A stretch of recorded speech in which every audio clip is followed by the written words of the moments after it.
This is the You Can Learn Chinese podcast, part of the Sinica Network from the China Project. For everyone who's trying to learn Chinese or reaching for the next level, you came to the right place. I'm your host, Jared Turner, longtime resident of China, co-founder of the Mandarin Companion Graded Reader Series, and warning, do not study reverse psychology. My co-host is John Passon, co-founder of Mandarin Companion, founder of All Set Learning, the Chinese Grammar Wiki, Sinosplice.com, and as John always says, eagles may soar high and free, but turtles don't get sucked into jet engines. You're learning Chinese, but are you getting better? Chances are you're improving, but it can be hard to notice the progress. John and I will discuss 9 signs that your Chinese is getting better so you can start celebrating those wins. Interviews with Arthur Jones, documentary filmmaker, Chinese speaker, and director of The Six, a new Chinese documentary about the 6 Chinese survivors of the Titanic. Let's get to it. Hey guys, this is Jared Turner coming at you from Utah in the United States. Hi everybody, my name is John Pasden. I am in Shanghai, China. I hope everyone is doing great. All right, John, this is episode number 99. Can you believe it? No. Feels like just yesterday we started this podcast. You know, man, we're just like little podcasters grown up and everything. Anyway, so our 100th episode is going to be next episode, 2 weeks from this one.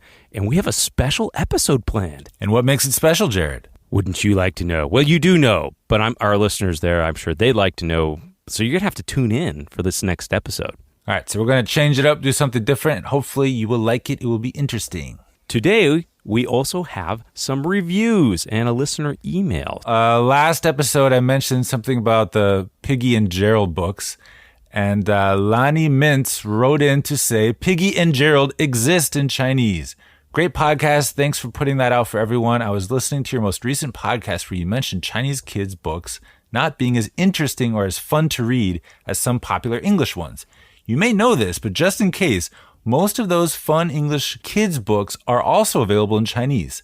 开心小猪和大象哥哥 are some of my 3-year-old's favorite books to have me read to her. Most of the Bill Martin and Eric Carle books are also available, which are great for learning since there's so much repetition in them. All right, so actually I hadn't seen Piggy and Gerald in Chinese, so that's pretty cool.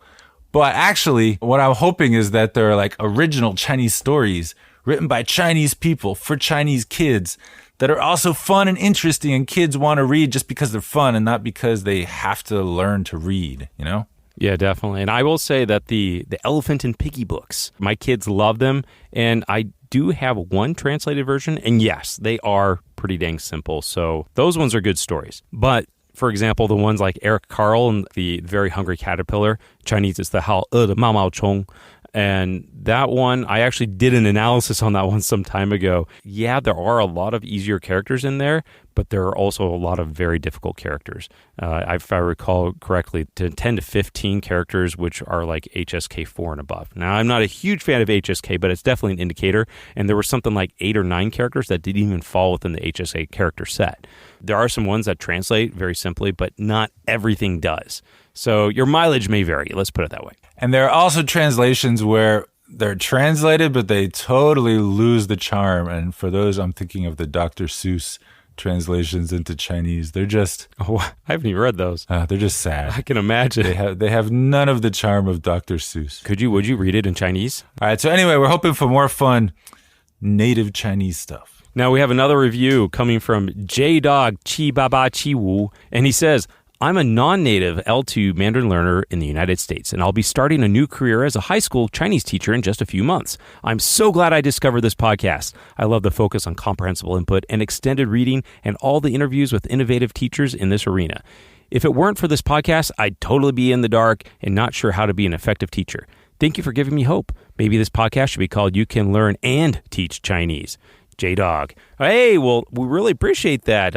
There's good stuff here for teachers too, right? Yeah, and non-native speakers, I know it can be rough as a non-native speaker teaching Chinese because you have this inferiority complex, your tones aren't perfect and all that. But yeah, there's still a lot you can offer, and you can offer hope to all those learners. Don't stop believing, man. Thanks, J-Dog, and all the best on your new job. All right, so we are now ready to get into our main topic for this podcast, and today we're talking about signs your Chinese is getting better. You've been studying. you've been practicing, and are you getting better? I don't know. Because, this is so hard sometimes, right? You've been studying for a while, and is your Chinese getting better? Sometimes it doesn't really feel like it. Today, for this podcast, we want to give you some stuff that you need to pay attention to and celebrate the little victories that are actually for, elementary learners or intermediate learners, not only for advanced learners. Oftentimes, people are going through class or a course and, I took this test, but it's like you pass the test and it's supposed to be like getting better, but you don't feel any better and you're not maybe understanding anything better in the classroom. Yeah, I like that test example because sometimes you take a test and you're like, I don't know how I did. And then if they tell you passed, you'll believe it. If they tell you failed, you'd also believe it. So is that really a victory? So these are more related to actual communication and understanding of Chinese. All right then. Number 1, pinyin doesn't look confusing anymore. Yeah, I remember in the very beginning, pinyin was super confusing. It feels really inconsistent. And you're just like, why do you sometimes put the U here and like sometimes not? And why is it over there? And it just takes a while to get used to. I think the other thing about this too is like you're talking about just like the unique sounds that are coming out of Chinese. And that's the thing about pinyin too. So it's like, it doesn't look confusing, but now I also know how to say that word now. It's definitely a good milestone. Yeah, so like when is pinyin making familiar sounds and when is it making foreign sounds? You got to get all that figured out. And not only that, but it feels a little bit like not a real milestone to really master pinyin. I think sometimes because your real goal is the characters, but you got to do it. You got to learn that pinyin. And once it gets familiar, that is quite a feeling of accomplishment if you remember to stop and smell the roses. So if this is you, pinyin, is it not confusing anymore? That's a good first step. All right, so let's move on to the second one. The second one is you start knowing that your tones are right. And so in the beginning, this might only be like one word. You're like, dui, dui. And you're like, I know I got that fourth tone right, And then it starts expanding to like being able to say short sentences and the tones are right. They're coming out right. And you might not sound like a native speaker, but that you're starting to get a handle on your tones for like some things. And that is something that you can definitely celebrate. Another inverse of that I also like is that sometimes when you made a tone mistake, right? You said it and you're like, oh, that was wrong. And then maybe you repeat yourself. Knowing you got it right and knowing you also got it wrong is also really important. Yeah, so you're gaining control, you're gaining familiarity, and then you're also gaining this tone conscience. It tells you when you're going astray. All right, so that's all part of the journey to better tones, right? That's on now to number 3. You start noticing the different character components. So, all right, at the beginning, characters just look like spooky animals. You're like, how could anyone ever read that? It's just like, scratches on the paper.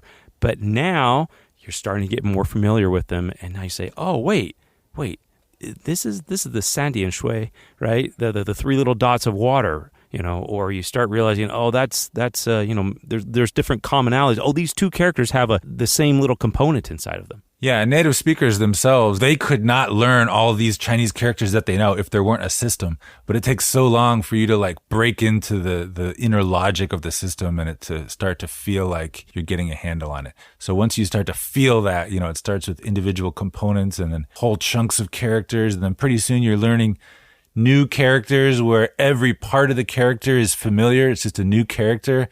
Yeah, what a great feeling. That's a victory. Little side note on this one. This is sometimes where handwriting does help you to see some of those little components. Now, we're not a big advocate of learning to handwrite fluently because it takes a lot of practice and time. But learning, just to handwrite a character, practicing and just having a little fun with that once in a while definitely can help in this area. Okay, so another big one is when you stop translating word for word everything you want to say in Chinese. In the beginning, you kind of have to. It's something we all go through. And it starts with pretty short things, but slowly it starts getting longer and longer. You start expressing yourself in, simpler and then less simple sentences, and you're not actually translating. And sometimes you don't even realize it at first, but that's a big milestone too. I would say, John, that this is actually a huge milestone. There's a lot of times where you actually might have a lot of Chinese under your belt, but there's the concept of disfluency. It's not really automatic in your brain. So that's the point where you want to get to where you're not translating, you're just starting to converse in Chinese. And that term's called automatic processing, which is a pretty awesome stage to get to. But one of the things I've noticed is that a lot of learners that are at intermediate or upper intermediate, they ask me things like, will I ever be able to stop translating? Because I'm always translating. But what they're not remembering is they're thinking about the complex things they want to say, and they're still translating for that. But for the simpler things, they're actually not translating, but they're not giving themselves any credit for that. And unfortunately, it's a process that starts with the little tiny words and the simple sentences, and it slowly grows. And so don't only look at the things that you can't express without translating a little bit. Look also at how far you've come. I appreciate that, John. And for our listeners, on that note, yesterday I had an hour session with my tutor, and I was actually doing that. I was like translating in my head, but you're right. It was something that was more complex. I was like thinking like, how am I gonna say this? And it was a little bit confusing. It took me like a little while to get it through my brain, and I had to go back a little bit between English and Chinese in my head. But then I was able to spit it out. I think I said it wrong. She corrected me. Then I got it right. So yeah. But in general, yeah, it's normal. So like, and in fact, everyone's doing this to a degree. Like ni hao, you're not translating in my head like, oh, that's hello, right? No, it's just ni hao, and you know it. So more and more words will get that way. And one other reminder, native speakers speaking their own language sometimes have to stop and think for a second about the words that they want to use to express themselves. So it's not only a speaking a foreign language phenomenon. Sometimes we just need to think about our words more carefully. So don't beat yourself up too much over that. That leads us on to number 5. Chinese word order starts to feel natural. So, all right. So this is like a grammar element. So it just like you don't have to think about it. It's just kind of like feels natural. And if you hear it said in the wrong way, sometimes you're like, that doesn't feel right. So this is when you're starting to get a bit more of the feel of the language, which is pretty awesome. Yeah, I see this a lot with learners where in the beginning they feel like Chinese doesn't really have any grammar. And so they're not worried about grammar, but their word order keeps coming out wrong. And eventually they realize, man, my word order, it's not like English and I need to work on it. And it takes quite a bit of practice just speaking, making mistakes and just plugging away. But eventually that Chinese word order starts to feel natural, and that's a pretty nice feeling too. And this is a good example just about grammar in general, is that grammar is not really something that is good to study because the time when you need it, you don't have really time to think about it. It's important for it to just kind of feel natural. It's just, okay, that's just how you say it, and that's how it's supposed to come out. But of course, that takes time and practice and a little more practice. Well, I'd say there are some times when studying grammar is useful, but it's not like the place you start, right? When you start to notice this pattern that other people are using and you don't quite get it, or like when you try to use it, you feel like it's not quite right, well, that might be the time to study it because you're on the verge of mastering it, but you don't quite get something. And it's like this little tickle that you can't quite scratch. Yeah. So that's maybe when it's time to study grammar, but it's not your starting point. Okay. So the next one is when you start thinking in Chinese. And so this one's kind of related to the one before about, not translating word for word. It just kind of comes out, and it's the Chinese way of saying it. It's the Chinese phrases. It's the right grammar. This is something where it's kind of a natural progression in your language development. At the beginning, you're speaking word by word. Then you go to speaking with phrases. Then you go to speaking in sentences. And then from that point, really, it's now you start speaking in ideas. So this is what we talked about earlier about automatic processing, is that you just kind of start to have this, you just have the idea in your head about what you want to say. You open your mouth and the words come out. And same with listening. It's kind of like someone is speaking to you, and as long as it's comprehensible, okay, caveat there, you can just hear it and automatically understand what's being said. And I think you especially know this is happening because when the stimulus is Chinese and the response is immediately Chinese, like then you can really feel that, that automatic trigger happening, and it's a cool feeling. Number 7, spontaneous conversations aren't a confusing mess. Oh yeah, this is great. And I think, John and I were talking about this, right? And it wasn't just conversations, it's kind of like spontaneous conversations. Because, you have something you got to go do, or, maybe you're preparing to speak with your tutor or teacher or some scenario, you can prepare for that. But like a spontaneous conversation, obviously spontaneous. They didn't plan on this, and it's not a mess. Yeah, and I don't mean just the taxi cab conversations you might have when you're visiting China, because those tend to be pretty predictable as well. I mean just the ones that that just organically spark up with some random person on the subway or, your neighbor's, friend or whatever. And it actually works. This is something that isn't going to happen before the intermediate level usually, unless it's pretty simple. But it's really nice when it starts happening. And for people who are more outgoing and friendly, this can be a real turning point because you can initiate these spontaneous conversations. Now, something I'd like to note about this is that oftentimes people will get into these spontaneous conversations, and this is not to say it's not going to be stressful. Sometimes it really is, and you feel like your hair's on fire and you're barely keeping up, and maybe you missed that word, but you got the meaning and you responded properly and they understood and whatever you were trying to accomplish or do was successful. Recognize that is a success. That was a spontaneous conversation that you got involved in, and it wasn't a mess. It was successful in accomplishing what you're doing. There was an exchange of information, and that's a win. So even if it was stressful, even if you feel like an imposter, even if you feel like you screwed it up, but you succeeded, then that's a win. Yeah, and I think the key here is that your Chinese conversation partner, they didn't walk away shaking their head having no idea what you were saying. They felt like they understood you.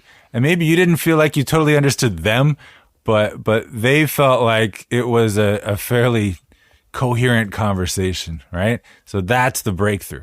Okay, so number 8, when you can read without constantly reaching for the dictionary, or it might also just be that you're starting to read more quickly. Anyway, when the reading stops to be so painful and you can actually get through the material that you're trying to read. It doesn't matter whether it's a graded reader or whether it's a newspaper. This can happen at different levels, actually. But when you can start feeling it clicking and you can start actually reading for real instead of that halting check character by character, that whole thing, it's a really nice feeling too. Now, a caveat on this, as you did mention, John, is that, reading something that's at your level, because you can achieve this about not reaching for the dictionary every moment. If you are reading something like a Mandarin Companion graded reader, where would you get those? Maybe on Amazon. Okay, whatever. But yeah, you do want to be reading at the right level. So even if you're not a high level, you can experience this and you can increase your reading speed by finding something that's at your level. This is actually one of the best indicators of fluency, is your reading speed. So you may know every word on the page, but if you're reading really, really slow, then you're missing out on a lot of the progress you can make in your language development by not building your reading speed.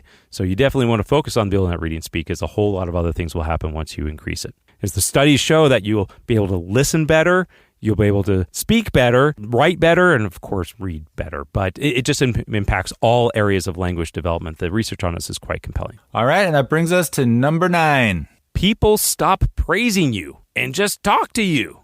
Oh, this is a great point to get to, where it's no more oh, your Chinese is so good. No, you just speak Chinese, so I'm going to talk to you.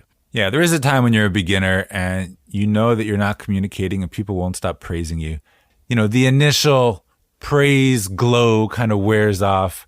Eventually, people just want to talk to you and communicate. It's not a big deal that you're a foreigner and the communication is happening and that's all that matters, and that's really nice. I like to think of it this way. If you were to meet a Chinese individual who has been learning English for a long time and speaks a very high level of English, you wouldn't say to them, wow, your English is really good. It's kind of like, yeah, it's understood. It's a little trite. Right, but this is a totally different culture. So there are times where maybe talking on the phone helps you escape. And if you have a good accent, people might not realize that you're not Chinese when you're talking on the phone. And that's a breakthrough too. But when they know you're a foreigner and your Chinese is perfectly capable of carrying on the conversation and they choose not to comment on your Chinese, that can also be nice. Yeah. Now, John, you're living in Shanghai. How often does this happen to you? Does anyone really praise your Chinese anymore? Yeah, people do. But when you're living here long enough and you're speaking Chinese every day to lots of different people, you get good at brushing off the compliments and just moving forward with other topics. Because, who wants to talk about the same thing every day with everyone new you talk to, right? And I think they don't mind once they realize that, oh yeah, he can actually hold up a conversation, then they don't really want to just endlessly talk about your Chinese. It just feels like a safe topic. So, Jared, that was 9. Do we have one more bonus one to round it off? It doesn't quite qualify, but it's a bonus one. I think it's kind of fun. It's like when you start wanting to use a Chinese word instead of an English word because sometimes it feels better or it expresses your meaning better. Yes, that happens sometimes. That will really annoy your friends in your home country, I'm sure. That's something that happens a lot more when you live in China, right? Yeah, it's so mafan, right? Mafan was one of my words where I still want to say it today. It's like, that was really a pain in the butt. Or I want to say mafan instead, but it just feels better. I don't know. Maybe not a breakthrough, though. Maybe not a breakthrough. All right, so those are 9 indicators that your Chinese is getting better. Now that you've got a few of these, you can go out and look and try to celebrate some of those wins. Yeah, even if you're only at the elementary level or the intermediate level, if you're making progress, don't forget to recognize it. Just because you can't read all these Chinese tomes in their original doesn't mean you're not making progress. So keep working and don't forget to pat yourself on the back every now and then.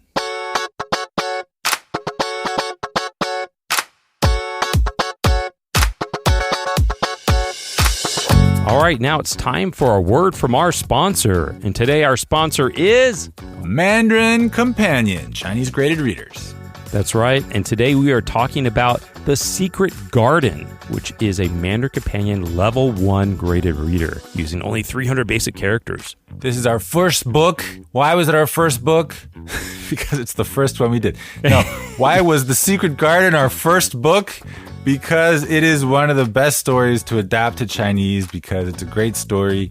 The vocabulary is pretty simple, also pretty useful, and it's great for level 1. Today is still one of our best-selling titles out there because it is such a great story. We took it out of India and Victorian-era England, and we've set it in Hainan and Nanjing, China. So it's a great story for all ages. The Secret Garden, a Mandarin Companion Level 1 graded reader, 300 basic characters. You can find it on Amazon, iBooks, Kobo, or other places where you get your books. Let us know how you like it.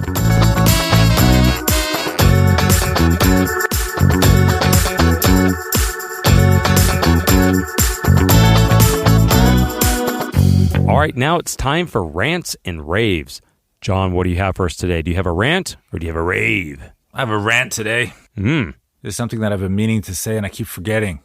Okay, so I have this smart TV by Xiaomi. It has a service like Netflix where you pay, and you get like all the streaming content, right? And it's only 240 RMB, which is less than $40. $30, $35 for a whole year of streaming content. It's very cheap. You get all the streaming content. Now, of course, a lot of it's Chinese, but there's also, foreign movies and TV shows. Not as many as Netflix, but there's still a fair amount. So I think it's a pretty good deal. So anyway, I occasionally scroll through the English movies to see what's on there. Maybe I'll find something that I wouldn't normally choose, but because it's on there, I'll watch it. And I discovered The Graduate, that classic Dustin Hoffman movie. It's from 1967. Oh, 67. Yeah. Holy cow. Dustin Hoffman, Anne Bancroft, who is Mrs. Robinson, by the way. Anyway, so I was like, okay, The Graduate, this is a classic. I'll just watch it. Why not? All right, now I hope this isn't a spoiler. This movie is from 1967. So in case you didn't know, this is about a recent college grad who has an affair with a woman his parents' age, Mrs. Robinson. Okay, so I'm watching this movie and I'm like, wow, this plot is kind of weird and convoluted. It's like, when is the famous thing going to happen? The affair with the married woman. And the movie ended and it never happened. What? So they actually censored out the key event of the entire film in the version that's on Xiaomi TV. I was so confused. It just didn't even happen in the movie. And that's like the central event that the movie is known for. So annoying. So anyway, I realized that Xiaomi TV is maybe not the best place to watch American movies if I want to see the full movie. Wow. Just wow. I love Xiaomi. I've got Xiaomi phones and a watch, but I guess I won't be getting the streaming TV anytime soon. But hey, the Chinese shows are no surprises there. All right, so Jared, what do you have? Rant or rave for us today? Okay, I have a rave about an article that I read recently, and I thought this was just a fun, illustrative, cute, everything. So it's titled, How Jane Austen's Early Chinese Translators Were Stumped by the Oddities of 19th Century British Cuisine. So my wife's a huge Jane Austen fan. And we've done a Jane Austen book, Emma. When they first started translating some of these Jane Austen books into Chinese, there's all sorts of like cultural elements. There's maybe not a translation or anything. And I got to say that Jane Austen is difficult for me. For Christmas one year, I bought my wife an annotated version of Pride and Prejudice. There's got the story, and it's like about like an extra 1/3 of the pages are annotations. This phrase or this subject they're talking about references to some historical thing that was happening at the time. So I'm like, wow, there's all this stuff I didn't know, and I guess she learned a lot too. So try thinking about taking all that stuff and now translating it into Chinese. It was pretty funny talking about all the different food, like how you're translating mince pie and steak. And one phrase I have here, brawn and cold pies, where riotous boys were holding high revel, and how they started translating some of these things about like cakes into yebing, like moon cakes, or xibing, which are happiness cakes, which those things are like really dry, like little whitish, flattish, but not totally flat, with like a red kind of stamp thing on the top. Anyway, and then how they started transliterating different things like Stilton cheese, which is a really strong blue cheese. It was a pretty cute article. We'll put a link there in the show notes, but it ended on a really important note that it says, although Chinese translators worked during challenging socio-political times, the future of translation and of mutual understanding in all fields lies in cross-cultural partnerships between individuals. Machine translation isn't necessarily going to get you a good translation on that stuff. So I think, despite all our advances in AI and technology, machine translation, all this stuff, we still need that human element. Just because you can translate it doesn't mean it's really conveying the meaning that's intended. This is a good illustration from this article. Nice. Yeah, I can kind of connect with that a little bit because I can remember in my early days, I would translate entire menus as like a little personal learning project. And some Chinese food to this day is very hard to translate into English in any meaningful way. So yeah, goes both ways, huh? Always reminds me one of my first times in China. We went to this Chinese restaurant and they had their menu translated into English. And one of the dishes, it was translated Wikipedia. I'll have the Wikipedia, please. Thank you. Delicious.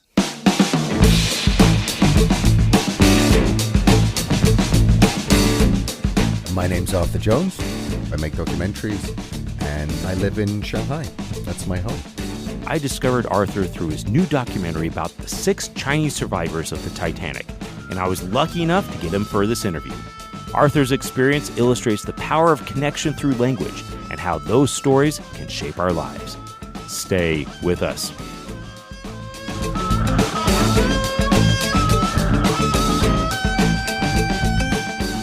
All right, Arthur, why did you learn Chinese? I ended up coming to China kind of by accident. It was initially a sort of gap year option after university. I was about to go off to film school. And so language came along because it always just made sense to me that, why would you be in a place and not speak the language? So there was no decision so much to learn Chinese as it was just a thing that I absorbed and felt I had to absorb in order to function. It was a sort of, by default, I ended up coming to China because I hadn't positively picked a place I wanted to come so much as there were some features I didn't want in the country I was going to go and live in for a year or so, whatever it was going to be. And that mainly revolved around not wanting to go to a place where I would fall back on my usual habits, or that I'd have friends, or that I'd just be able to speak English all the time. So I hadn't decided positively it was going to be China. And so I actually was literally walking down the street one day in my college town and saw an index card on the window of a job center that said, come for an interview with the Chinese embassy and get a job in China. Wow. And I thought, oh, China. Yeah, I guess that's something along the lines of what I was thinking, the kind of place I might end up being in. So I remember going to that interview and they said, oh, you don't have a strong Scottish or Irish accent. So I was like, what a great way to start this. And again, I had like a few specific requirements because, my secret plan was to arrive in a country, kind of absorb the language through some osmosis, and then write screenplays because I was going to go off to film school. So I thought, well, I'll be somewhere. It was this idealized version of teaching English or whatever it was going to be, where I wouldn't have to do that much and I'd have my afternoons free and I'd be wandering and I'd be meeting people and making friends. And I'd, of course, come back fluent after a year. So I was very much thinking of being somewhere out in the sticks. I didn't want to be in a big city. The embassy, by the way, was just literally ticking a box and giving me a letter that said, you've been approved to teach in China, their rigorous approval process. After that, it was down to my own resources. I can't remember that they made any introductions. I think in the end, somebody faxed me a list of name cards, business cards they'd picked up on a trip around China. Somebody I think I found online. Wow. And this is 1996 or so. One of them was a professor of anthropology at Yunda. And we had a conversation, and he put me onto a friend of his who ran a middle school in a small town a couple of hours outside of Kunming in Yunnan. And I looked it up, and I thought, oh, Yunnan, that looks nice. And it sort of seemed to be the kind of place that would work. But fate played a part in this, and there was an earthquake, a big earthquake, in 96 in the summer. It ended up being impossible to get a visa. Oh. So yeah, I'd already got a plane ticket, left my part-time job, and that was it. I was heading out, but I no longer had a job and I no longer had the right visa. Oh no. So I jumped down to London, got a tourist visa, came out to China, and was very generously looked after by that school for a couple of days. They were really nice. They drove me around. I had my first kind of full day of Chinese food. I think I smoked a pack of Yunnan cigarettes on that first day, in the days when I was still smoking. I ate chicken's feet and had super spicy things and ate bugs. And, a lot of stuff happened on the first couple of days that was sort of my baptism of fire. And I loved it. It sounds like you were looking for something unique. Yes. That sounds like it fit the bill. No, it was. I mean, it was an incredible place, but I could only stay for a few days. I didn't have a job there. So I thought, well, I'm going to make the most of this. I'll travel around. But I didn't have a lot of funds. And so I did maybe 2 months in Yunnan, and then I was out of money. And I thought, well, now I either go back, and I've done like an embarrassing 6 weeks of gap year, or I find a way to stay. And it ended up being that the only job I could find from within China with the contacts that I had was a job in Shanghai. And it was a very different kind of job. It was in a school that had just opened. It was private. It was not in the place that I wanted to be. But because I came to Shanghai, which I was not immediately drawn to and didn't immediately love, I ended up sort of spending longer here and growing with the city. So Chinese became a part of that. In my first days, I had no Chinese, but I picked it up. Maybe you could talk about that, because I have some friends who just kind of I just kind of listened, picked it up. That didn't work for me. I had to study, Well, like I say, I had a kind of principle of learning. I thought, well, I'm going to deliberately just speak Chinese all the time, and I'm going to learn it as much as I can with a kind of innocence, instead of thinking, well, this is going to be really hard, or I'm going to find out all the things that I need to function. So I think the first word I learned in Chinese was like the word for yogurt, suanne. Mm-hmm. And I remember learning that because I saw it everywhere and it looked delicious. I mean, and it was delicious. The little glass bottles that you could get then that they served every day on the streets. A little old school there, but yeah, those are good. Yeah, they've kind of come back, I think. People like that stuff now. Yeah. But it was great. And I remember buying that. And then, of course, you want to buy one, but then you love it. You want to buy two, so you learn 1 and 2. And then you want to say, can I get that? Or I want that, or the one behind you. So over the 6 weeks of doing that, I just picked up all the words I needed. Here's the funny thing, because I felt very inadequate in my Chinese. I couldn't say much. I couldn't hold a long conversation or anything. But when I got to Shanghai, my colleagues, some of whom had been in Shanghai for a year or so, very quickly realized that I had a particular skill. And this is no boast. Because I'd been in Yunnan and it was really hard to stay in touch with people. The size of the place and being out in the countryside, the only way you could get in touch with people was through the pages that everyone had then. They had these little BPG, they called them, little pager device, where you call a number and then you leave a message, or you say, call me back, or, some of them were automated. You just put the number in. I remember those beepers. And it's good you made that explanation for all those Gen Zers out there. Like, what is a beeper? I know. It's gone. They should come back, I think. Beepers are great. So within a couple of weeks, I was calling people I'd met to call me back, to meet up, to go for a drink, to go for food. And when I got to Shanghai, a ton of my new colleagues who weren't long in China, but some had been there a year or so, they couldn't call a pager. It was just tough for them. I guess they'd had Chinese friends or colleagues who had helped them out so much. All I'd had was 6 weeks on the road. So within a few days of me arriving, people were like, oh, you get Arthur to do it. His Chinese is really good. And it was not good. But it was just enough of a boost for me to feel like, oh, my Chinese is great. And in a way, looking back, it's a bit like being a kid, because if you jump in early and you can do a few things and someone says, oh, you draw really well, you're going to be a great artist, I was getting the encouragement of people saying, he'll help you, he can call the pager. Initially, all you can say is, Hui Dian, call me back. Then you leave your first message, and they said, I'll leave a message. Meet me at this place at 7 o'clock, and that kind of stuff. So you have to build up that very practical language. Stage one was, within a couple of months, I just got enough that I could do the basics. I love that story there, because you were making the language very practical for you, right? Using it to survive, to do what you wanted to do. Sounds like colleagues there in Shanghai, they didn't need that because they leveraged their English-speaking friends, things like that. So that's really neat. But what caused you to stick around? I mean, there's a lot of people might come to China for a year and dabble around and learn a little Chinese, but you went further. Yeah, and there were a couple of moments where it was kind of a decision. Am I staying now? Am I going? I did leave after that year. I went back and I considered taking up that place. I went back in the summer. I went out to visit my brother in Uganda. He'd been living in Uganda at the same time I was in China, and spent some time in that part of Africa. So I'd come back from China 3 days in England after I flew straight out to Uganda. And then I had another 6 weeks sort of on the road around Uganda and Kenya and Tanzania. And I remember during that period thinking, I don't think this period is over. Like, I'm not sure that I'm going to go back and stay there. And in a way, history played out, which was that the Asian financial crisis came along. And I was about to go to take up this film school place, and several friends of mine who'd done the same but a year earlier, they said, oh, this is a terrible time to get into production and film production and so on. Give it a couple of years, it'll come back.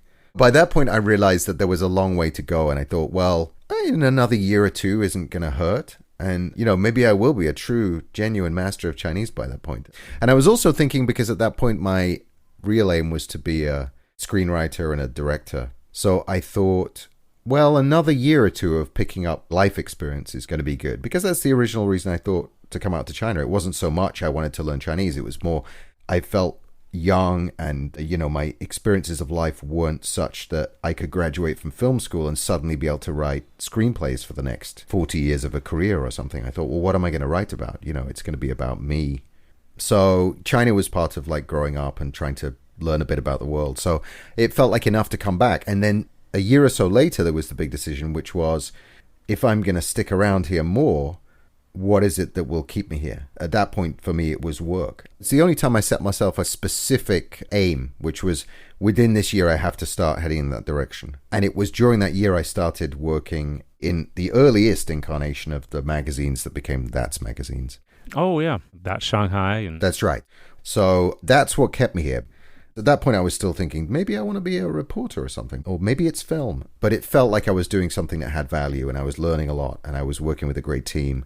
That's what kept me for another couple of years. And then at every point in the rest of my 20 plus years in China, every couple of years, there's been something that's felt like, oh, there is still progress here. That's really neat to hear. Arthur, something I'd like to hear from your perspective, okay? Because there's a lot of people out there learning Chinese. And not everyone has that opportunity to go to China, live in China, maybe even have a career like you've had in China. But I know that there's a lot of people who have lived 20 years in China, and they still speak very little to no Chinese, right?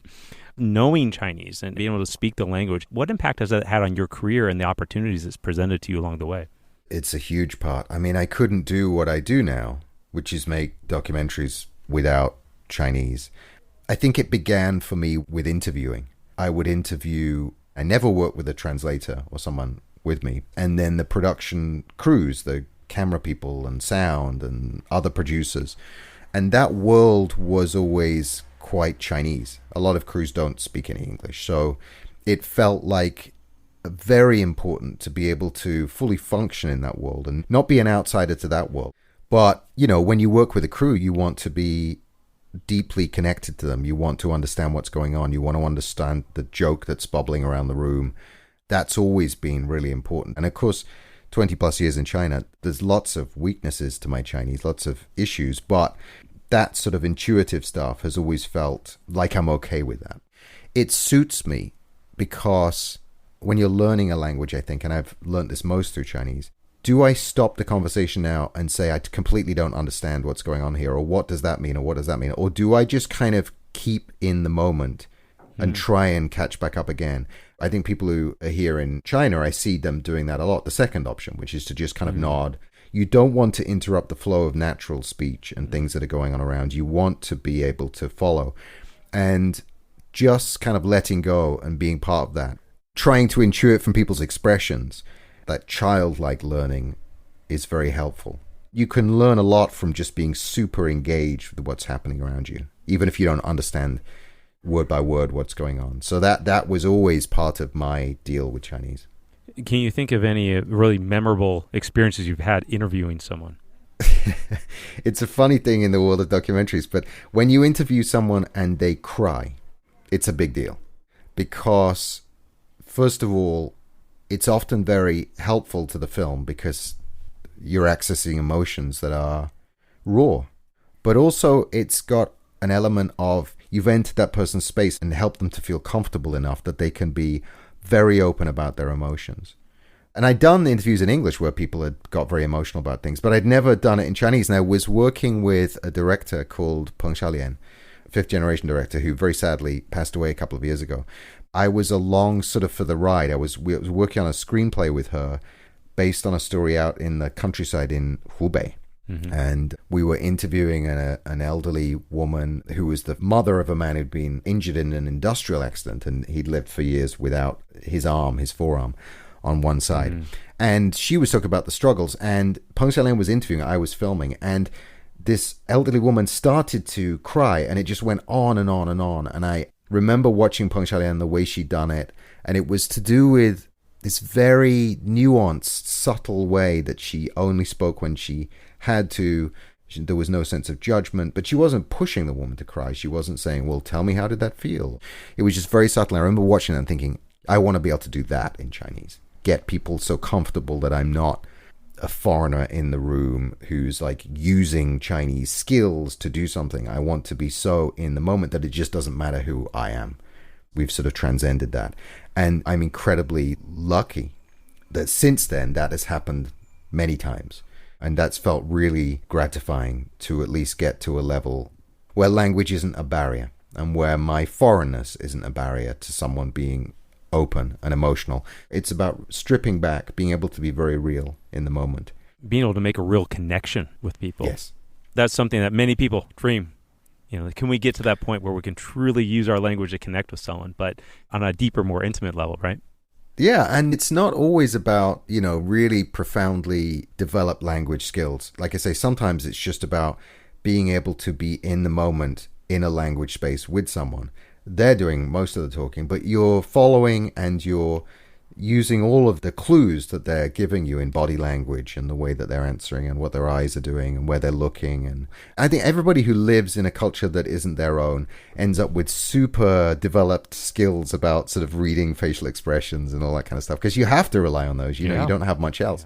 Well, Arthur, I'd like to talk a little bit about your new documentary that's coming out, The Six. I did get to watch that. It was an amazing documentary. Maybe you could just tell us a little bit about this for our listeners who are not familiar with this, but they definitely need to see it. So 7 or 8 years ago, I just finished a film called The Poseidon Project with my very dear friend and collaborator, Stephen Schwankert, who, like me, has been in China for 20 plus years. He was in Beijing, I was in Shanghai. We knew each other through writing and covering, actually at the time, film and music. And Steve and I had done this film, The Poseidon Project, based on Stephen's passion for maritime history. And he was looking for a submarine that had got lost in the early 30s, had sunk off Weihai in Shandong. And that film was a record of our process of looking to find out what the background to that submarine was, where it was, and so on. Towards the tail end of that, we both felt that we'd learned a lot about how to make a sort of detective story about history, but also had a really great time making it. And so we were kind of thinking about what could come next. And then Stephen came to me and said, what we should do, of course, at some point is do the story of the Chinese guys on Titanic. This was like, what? To me, when I first said this, like, there were Chinese guys on the Titanic and they lived, exactly. Right? Yeah. Well, that was the thing. So I initially thought, there were Chinese. But then my knowledge of Titanic was not huge at that point. I had a vague interest in it, but I asked around, and especially Chinese friends were like, what? Mm-hmm. Is that a movie or something you're talking about? And I'm like, no, it's real. There were like 8 Chinese guys on Titanic and 6 of them survived. And they'd be like, what? How do we not know about this? So it was actually the reaction of people around me, friends and people I told about it, that inspired me to say, well, this looks like it has legs as a story. If you're going to do history documentaries and there's this huge story in the middle of a really famous setup, Titanic, we all know something about it. It just seemed so obvious that would be a great story. So we jumped into that, started out with just Stephen and I doing some of the legwork. Then the team got bigger. We were joined by Lotong again as our producer and the team at LP Films, who we've worked with, many times before. And it got pulled together. It took a long time, 5 years, to do the research, to film it, to pull it together and make it into a film. In the end, it was released as a feature documentary on the big screen. Just an incredible opportunity. And it was something that couldn't have happened, 10 years before, because the reason we got this amazing opportunity was because somebody had posted a media platform called Li Shiping, Pair TV, who were on Weibo and some of the other social media platforms. They'd reposted our trailer without us knowing about it. And overnight, we had about 20 million people watched it. And I mean, literally 20 million people watched it overnight. And that's so unusual in the world of documentaries. And because of that incredible interest that we had, we got a lot more media coming to us afterwards and saying, tell us the story, what's going on? And we kept saying, no, wait, the film's coming out. That's when we started to get theatrical distributors come on board. And James Cameron is even an executive producer on this documentary. Is that right? Yeah, that was a funny story because we knew early on in the project that James Cameron had filmed a scene with a Chinese guy getting onto a floating piece of wood in the water after Titanic had sunk. For our listeners, just a reminder, James Cameron was the guy who directed Titanic with Leonardo DiCaprio and Kate Winslet. Yeah, that's right. And so some of my early thoughts about this was, do I really want to make another film about Titanic? And that was partly because of James Cameron's film. It's so definitive. It was so huge. Yeah. It was released while I was in China, so I remember the lines of people, the queues of people round the block to go and see this absolutely enormous film worldwide and in China. And I thought, I'm going to make a film about the same subject, with a twist. So Cameron's film was there in the background as we made our film. And I watched it again and, reading around. And we'd noticed there was a Chinese face, an actor in the background in a couple of scenes. And then we read about the film and looked at how the production would work. All these deleted scenes, I think about 30 of them, that had been released at some point on a deluxe version of the film on DVD, never on the big screen. And one of those scenes, you could find it listed, was a Chinese guy floating on a piece of wood or maybe a door, some paneling, and then being rescued. And eventually we got hold of that scene, and it was incredible. So we'd always thought how amazing James Cameron had come across a detail of the story that we knew to be true. I mean, we knew that what happened in that scene was the truth of what had happened. So it was a very obscure thing. I mean, you could know from the name lists of passengers that there were Chinese people on board, but the detail of the scene and being rescued from the water was very obscure. So Cameron happens to be, alongside possibly the most successful film director of all time, also one of the world's most knowledgeable people on Titanic. So we'd always thought, well, it'd be amazing in some other parallel universe to speak to him and ask him what he knows about the Chinese story, why he'd shot it, and all the rest of it. We'd made some very tentative approaches through people we thought knew him or we knew him, but we didn't know how that was going to work, and nothing had paid off. But right at the end of the process, we'd got hold of some contact details for, I think they were lawyers who'd worked with him at some point on some other project, and we just threw out some emails late one night thinking, Hail Mary pass, this is never going to happen. But we got to say we tried. It would be weird to not try. And I woke up the next morning, and in my inbox was an email from Cameron's business partner at the Cameron Company, a producer and director in her own right. And she said, he was Jim at that point, Jim knows all about your project. He's been following it for a while. We'd love to talk to you. Wow. And that began a process of meeting Maria, of beginning to talk about the involvement that they might have, and eventually Stephen and I flying down to New Zealand to meet James Cameron in a hotel room and ask him all the questions we'd ever wanted to ask about what he knew about the story and his involvement. And at the end of that interview, he effectively offered and said, is there anything I can help you guys with? And that ended up with him exec producing which really in a nutshell meant that he helped us to clear all of that incredible footage from his film in our film, and that would be completely unaffordable, probably not available to us to use in our film without the involvement of Maria and James Cameron. Yeah, it was just a wonderful collaboration with them. On that story, though, 8 Chinese on the ship. I mean, how many people were on that boat and how many actually survived? I'm not good on the exact numbers, but something around 2,200 people on board, including passengers and crew, and I think just over 700 survived. Yeah. So it's around 2/3 didn't make it. Of the Chinese, 75% survived, 6 out of 8. So they were actually the highest surviving rate. That is amazing. Well, I want to get your perspective on this. Like, why do you think this story is unknown up until now? Why hadn't Chinese people know that there were Chinese people who did survive the Titanic? It's a really good question. I mean, I grew up in a little village in rural England, and on the village green across the park that was opposite our house, the house that sat next to that had an old woman lived there who was a survivor of Titanic. Oh. And when you have a survivor of Titanic living near you or in the same town, people tend to know about it. And they get interviewed in the press on anniversaries of Titanic sinking. The Chinese really were a very big mystery. And it was exactly what you say for me, which was, how come we don't know about these guys? Especially given that Titanic, when it came out in 97, early 98 in China, the film was so huge here. And the answer, I think, like a lot of these kind of mysteries, involves multiple layers of meaning. Some of them are in the moment, why they sort of disappeared afterwards or why they went on to do what they did, but many of them are historical, and they center around the extraordinary levels of discrimination that the Chinese diaspora faced in the early 20th century and the late 19th century as they kind of spread out to different parts of the world to find work, to join family, living in other countries and so on.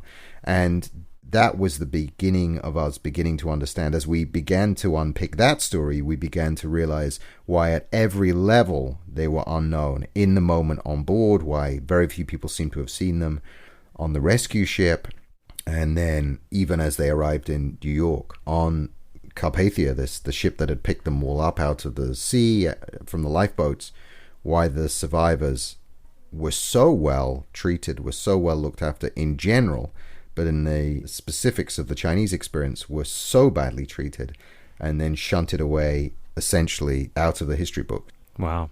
We don't want to give any spoilers, but in tracking one of those survivors, this story really came out. And it was amazing to me how the people around him were like, what? We knew nothing about this, right? And you had to piece things together and to suspect, hey, was he really one of these survivors? Yeah, and the painful part of this, and the part of the story I didn't expect, was that the people that this particular guy, who we know to be called Feng Long, he had not told the people that he was closest to. So he hadn't told his family, hadn't told his wife, didn't tell his kids. And so the fact that he never told them for decades and decades, in fact, he passed away in the 80s and had never told them, was a source of, I think, pain for those people, because it symbolized something about their relationship as well. The sense in which their father, husband, had been hiding something from them. Mm-hmm. And it is this curious thing where I think when you have to keep a secret that long, there are consequences.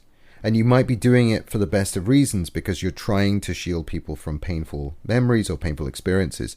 It's obvious that people often don't want to talk too much about their own bad experiences or great experiences because you don't want to make a big fuss about yourself and what you've been through. But I'd also say it's generational, and it happens in many cultures too. I mean, lots of people who came back from the First World War, the Second World War, didn't talk about it to their families afterwards. It seems strange to have such a big story and not to tell anyone. But I think for them, generationally, culturally, historically, and then for very obvious reasons to do with protecting their identity, to do with not wanting to tell stories that would draw attention in the case of people who'd been through very complicated and difficult immigration experiences. For those people, they felt that hiding it was the best thing to do with it. You know, if your kid doesn't know, they're not going to talk about it at school. But what I was interested in is when you keep secrets like that, there are consequences. I mean, if your father is protecting you by not telling you a story that he doesn't want you to know because he doesn't want you to have to hide it from other people, that's one thing. But then the fact that he didn't tell you means that he's not being open about his life.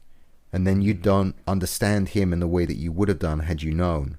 And you also feel that, perhaps, understandably, why didn't my father trust me enough to tell me this thing? Why didn't he want to share who he really was?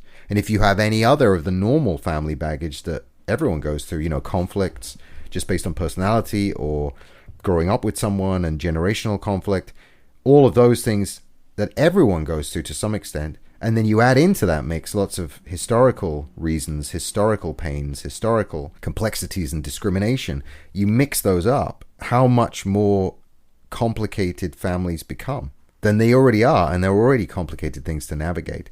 So I think they have consequences. As a person who's interested in documenting that and looking at that, of course, in a way it's like the fossil record.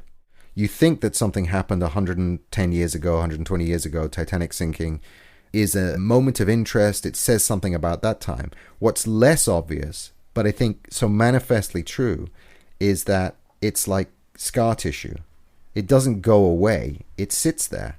It may be a great-grandfather you lost in Titanic and you never would have known him anyway, but something about it may still be in the sort of fossil record of your family. And it may still be doing things to you as a person that you don't even know because of what it's done to your relationship with your parents, and why is it doing that? Because of the relationship they had with their parents and how they learned to be a parent and whether they learned to be open or not. So going through that process with the Fong family, who we located in the US, was an enormous privilege that they were open enough to allow us to see that happening, and a huge validation of the decision by the team that was working on the film to stick with it and to say, let's hold on, there's going to be a story in here, there's going to be a personal story, there's going to be a family story that we can find. In many ways, I think that was the part of the story that I found most satisfying. That's great. One thing I did like when watching this was how it seemed like the whole investigation, quote marks, right? The whole investigation into this, it kind of like it snowballed, it gathered steam as it went along, and more people started helping out and contributing and everything like that. So how did these people find you? Were these people Chinese speakers? I know some in the story weren't, but they were just saying, hey, I'm in this community. I think I can help with this. I mean, we found people everywhere you can find people. So in terms of research, finding people who are connected to the story, some of that happened online, but some of it was real shoe leather stuff, going around, knocking on doors, somebody knows somebody, phone calls, sort of all of the above for that. In terms of people who joined the team, I mean, enthusiasm counts for a lot. Obviously, there are some places where a certain type of researcher would be useful and language skills would be essential, especially when it comes to documents, because it's often the marginalia, the stuff down the side that's written in pencil or in scribbled ink at the side of a document that tells you as much. Oh, is that someone trying to do a signature? Is that the name that we thought this was? Trying to intuit what's going on in that, because you'll get a signature and then you realize, oh, they've just signed it like 2 lines up accidentally. Probably the biggest example of this was when we discovered that there had been a few people online in forums and so on who had been talking about the Chinese guys and why they'd gone or why they couldn't find them, and some people trying to work out things from the one document that existed you could find with the passenger list and the survivors list, boarding Titanic and then disembarking Carpathia in New York. And on that list, it had been transcribed for the next 100 years that one of the men's names was Ali Lam. And this was crucial to us because really early on, we looked at each other and said, Ali Lam, what kind of a name is that? That doesn't sound like anything. And the way it was written, it just made it wasn't like Ali, it wasn't separated. It was Ali Lam. It was like Ali Lam. First of all, none of these people have taken foreign names. So it's not like you got, John Chen and, Pete Wong or something, and then Ali Lam, which would have been strange enough. But there was nothing like that. They all were using original versions of their Chinese names. So this guy's called himself Ali randomly. It just didn't make any sense. But very quickly we realized that it wasn't Ali. It was just loopy cursive script that said Alam. And there was no dot. If you looked at that in the early 21st century, from our perspective, the way that people write handwriting now look more like Ali Lam than Lam.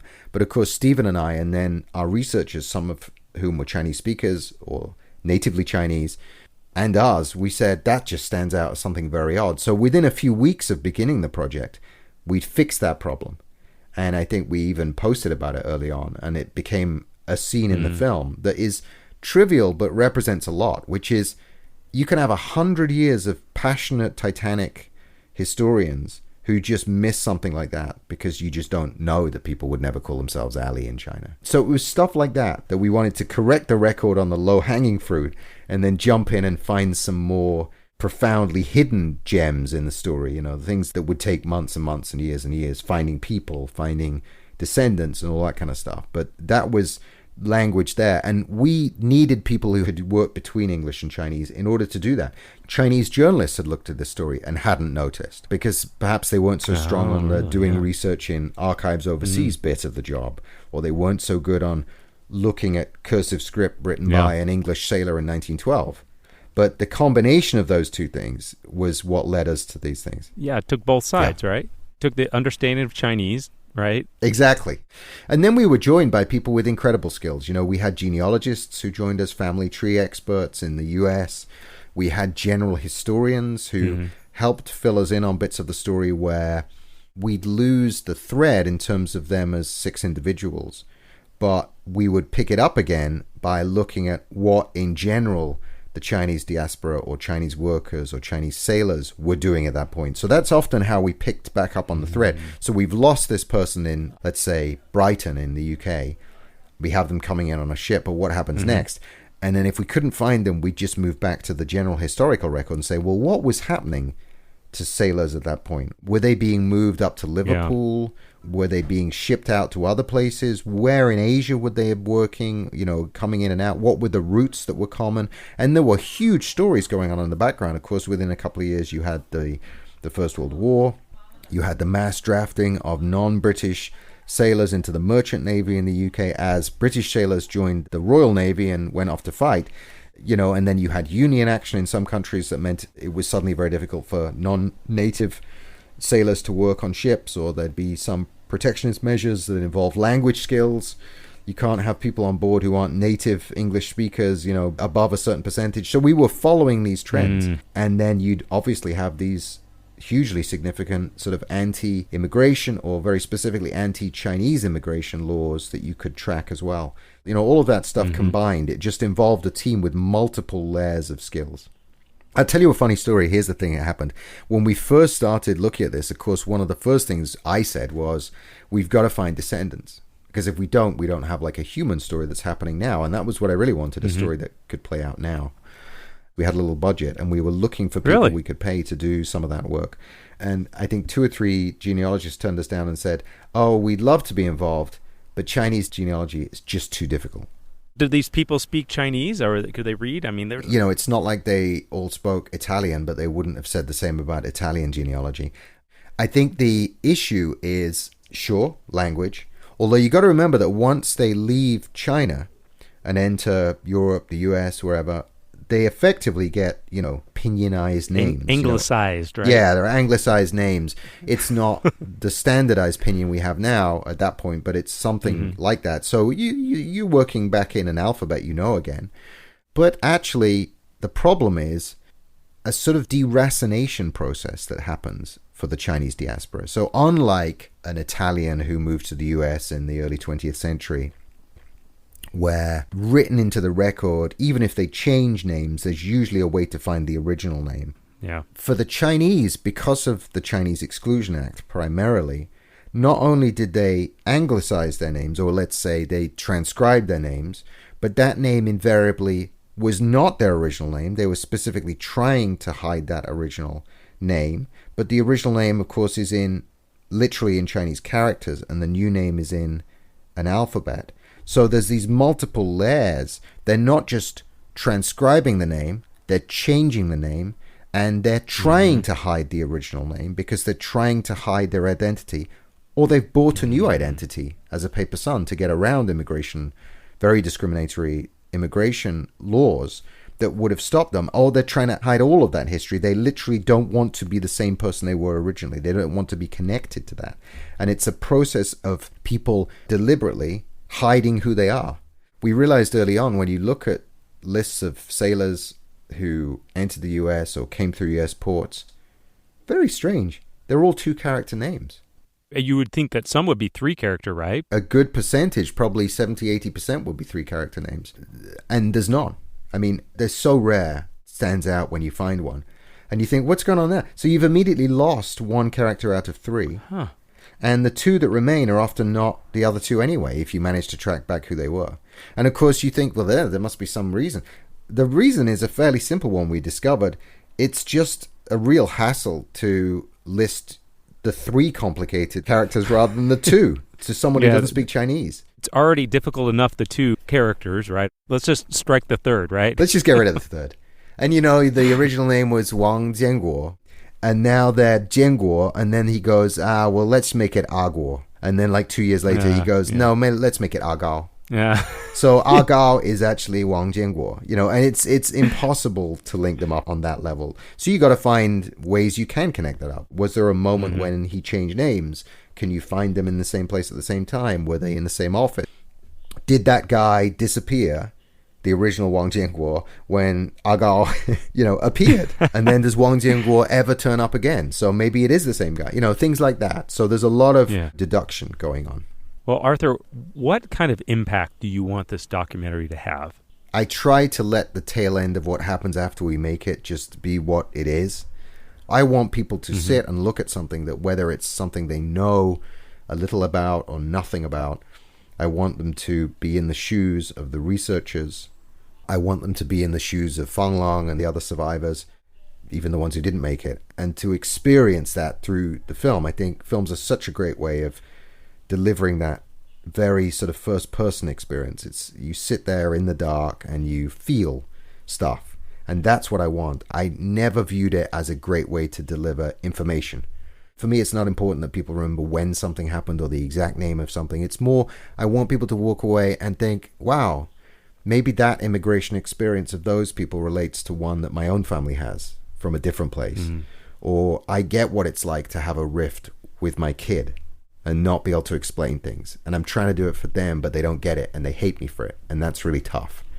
I thought it was absolutely amazing. I already gave it a shout out on the podcast a number of episodes ago. Fantastic. But where can people go to find out where they can watch it in their area? I know distribution's a little bit tricky. We have this fantastic Facebook page where people talk about the film and we post the latest information, and occasionally we'll get someone on there getting kind of angry. Why are you guys not releasing this where I am? And it's kind of like, well, we don't distribute the film. We made it and now we're kind of waiting. We'd love to bring it out everywhere at once, but it doesn't really work like that. Films take often years to roll out across areas. So we've been incredibly lucky. We had a huge release in China. It's been on thousands and thousands of theaters, and now it's online here. So anyone in China can find it on iQIYI, on Youku, and probably others as well.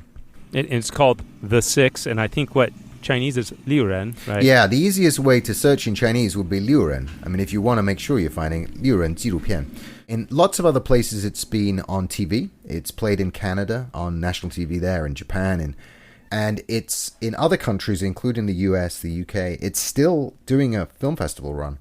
But the easiest way is to go to our Facebook page, which you can find if you search for The Six Documentary, or go to the main website, thesixdocumentary.com, and we put all the dates on there, and you can find it hopefully somewhere near you. I mean, in the end, it should be everywhere at some point. Well, Arthur, this has been really fun to have you here on the podcast to hear about your story, your experience, about your career, and talk about your documentary. So I encourage everyone to go out there, check it out. So was it thesixdocumentary.com, right? That's right. Find you on Facebook. I'll be keeping my eyes open for any new things that you might be putting out. Absolutely. Thanks so much, Stan. It's really been great to be on, and I love the podcast. It's such a great resource for people. And language is crucial to so many things that we do. So thanks for doing the work you do as well. Well, thanks, Arthur. We appreciate it. You have been listening to the You Can Learn Chinese podcast. Help us spread the word by sharing this with your friends, classmates, teachers, cousins, installer, electrician, professor, candidate, planner, comedian, that one gal named Darlene. Stay tuned for our 100th episode on the next podcast. You can subscribe on iTunes or wherever you get your podcasts. And please write us a review so we know how we're doing. You can find us on Facebook and at MannerCompanion.com, or tag us on social media, #MannerCompanion. Apologies to John Cena, who just ran out of time. The You Can Learn Chinese podcast is produced by myself, Jared Turner, and our editor is Kaiser Kuo, and our interview editor is Dominic Edgley. I'd like to thank our special guest, Arthur Jones, and of course, thanks to my co-host, the man, the myth, the legend, John Pastor. See you next time.